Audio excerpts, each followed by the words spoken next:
Oh. Hey guys, this is Tanner. I'm Maddie. Liliana. And we're going to go through the week 2 problems with you here. So for problem number 1, we have 4 sections. And we'll start here with A. So this problem's regarding blood type. For A, it is regarding a child with blood types O, Rh negative, and M. So we know just from this child's blood type that it has to be recessive for the I's, recessive for the Rh, and homozygous for the M, because we know that the M and N blood group trait is codominant. And so if the child only expresses M, then it has to be homozygous M. And then the parents, we can figure from the child that the mom has recessive I, recessive R, and MN, meaning that she has an allele for both of those traits for the MN blood group trait. And then the father is a blood type with a recessive allele in there as well, heterozygous, and is heterozygous for the R type, and is homozygous for the M, because that is the only way that the child can come out with these traits, these genotypes. And then B is regarding, it asks specifically what proportion of children born to a man with the genotypes IAB, homozygous R and MN, and a woman who is heterozygous for R and NN. How many of them will have blood types B, Rh negative, and MN? So, since we know what we're looking for, B, we just draw out the Punnett squares. And for the B blood type, we know that after doing Punnett squares that we only have a quarter of the offspring will have that. And then for R, the recessive, the Rh negative, will also only be a quarter. And then in order for them to have MN, there's a half chance that they'll have that. So you just multiply those together and we get 1/32. For C, it's asking the same thing. It gives us the parents and their genotypes and wants to ask which ones will have blood types A, Rh positive, and M. And so we do the same thing, Punnett square. This one is pretty much the same. For the A blood type, you have heterozygous with an A, and then for the R's, you can either have the homozygous dominant or the heterozygous, so that is a 3/4 chance for that, and this one is a quarter if I forgot to mention that. And then for the M blood group trait is also a quarter, so 1/4 times 3/4 times 1/4 equals 3/64, which is so good. And then for D, it gives a situation of a man with a certain blood type and says he cannot be the father of a child with blood types O, Rh negative, and MN. And it then gives us the mother's blood types. And then it asks if it's correct. And the answer is not necessarily he could be incorrect, but only if the genotypes of the parents are this right here. He would have to be heterozygous for the B blood trait, heterozygous for the R, and have both alleles for the codominant blood group trait allele. And then the mother would have to be heterozygous for the A, heterozygous for the R, and codominant for the blood group trait as well. So that is one. For the second question, it's the question regarding the chickens and the cone shape of the chickens. And so going through those real quick, for A, it is asking for the genotypes of parents that produce 1 walnut, 1 rose, 1 pea, and 1 single cone shape. And we have the chart right here for your reference. But there's a couple different options for this, but the one that we came up with is that the parents would have heterozygous R's and heterozygous P's for both parents. And that would make it so that there would be a chance for one of each of the cone types to be present in the offspring. For B, it's asking for offspring that have, what happened? Still there, good. For B, it's asked for offspring ratio of 3 rows to 1 single. So we know that a rose needs at least 1 dominant allele for the R, and then needs both recessive alleles for the P.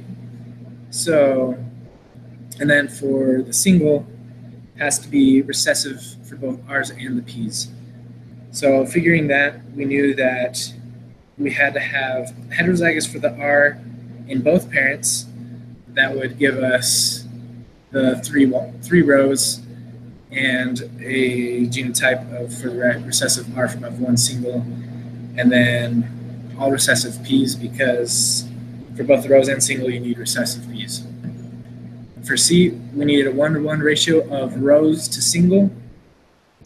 Rows, as mentioned before, needs 1 dominant R and 2 recessive P's. And then for single, we need recessive everything. So in order to get a 1-to-1 ratio, this is the parent genotypes that we came up with, to have heterozygous R and recessive P in the first parent, and then homozygous recessive R and homozygous recessive P in the second parent. After doing the Punnett squares for this, you get 50% being heterozygous R and 50% being homozygous recessive R. So, and then for the P's, it's 100% recessive P. So that 50 to 50 gives us our 1-to-1 ratio. For D, we need 3 walnut and 1 rose. That's the ratio we're looking for.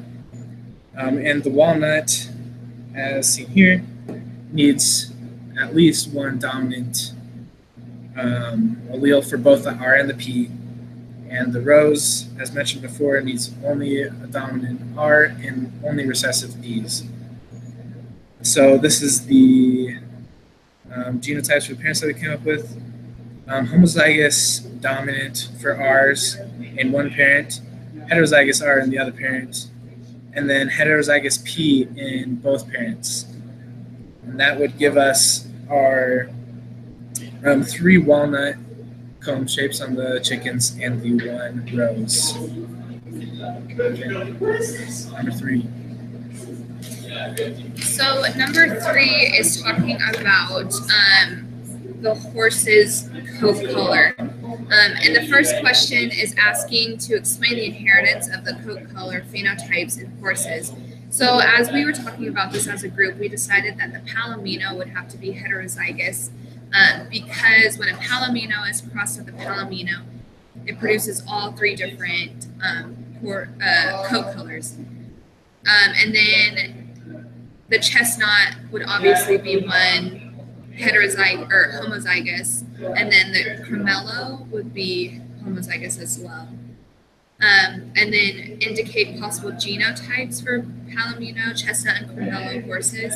So palomino obviously would be heterozygous, so we did AB. You could do the I to the with the superscript of A and I to the superscript of B, whatever you would like. And then the chestnut was AA and the cremello was BB. So that's number 3. Number 4, it's the fill in the blanks. So I'll just go through and read them really fast. The enzyme encoded by the IA and IB alleles is called glycosyl transferase. If a person has blood type B, this enzyme adds the sugar galactose to the surface carbohydrates on red blood cells. B, overdominance is a genetic phenomenon where heterozygotes have a reproductive advantage over 2 homozygote classes. Letter C, incomplete penetrance is a genetic phenomenon in which an individual does not express the phenotype specified by their genotype. D, epistasis is a genetic phenomenon where the alleles of one gene mask the phenotypic effects of the alleles of a second gene. E, the disease I'm going to butcher this, phenylketonuria in humans can be alleviated by modifying a person's diet. F, the Manx trait displays heterozygous inheritance, while a 2-to-1 phenotype ratio among the offspring of a monohybrid cross suggests homozygous recessive inheritance. G, so for G and H, this is talking about the maternal inheritance, and that's when whatever the mother is, that's what the offspring will have. And so G, it just talks about there are 30% females with DD genotype, and 30% are uppercase D and lowercase d, and 40% are homozygous recessive. And so the ratio for the progeny would be 3 dextral to 2 sinistral. Again, because we have 60% that are dextral and 40% that are sinistral. And then for H, it's the same situation, just with a plant. And we have 40% of the female are green and 60% of the female are white. So with that, it'll be 2 green to 3 white. Number 5. For number 5, we have the question, in guinea pigs, coat color is influenced by one gene with 4 different alleles: black, sepia, cream, and white. These alleles show complete dominance in order. And so what we have here is the little chart that is in question number 5. We see that black is more dominant than sepia, sepia is more dominant than cream, and cream is more dominant than white. And for A, we are supposed to find the parents that produce the offspring for 50% black and 50% sepia. And the cross that you would see between parents would be, since black is more dominant than sepia, one of the parents would be BS crossed with a parent that is homozygous for sepia. So you have those crosses and you see 50% would be BS and the other 50% would be SS. For B, you follow those same principles. We're supposed to come up with a cross that produces 75% sepia and 25% cream. So when you cross 2 parents that are heterozygous sepia with sepia and a recessive cream, you're going to get 75% heterozygous for sepia and cream, but it'll come out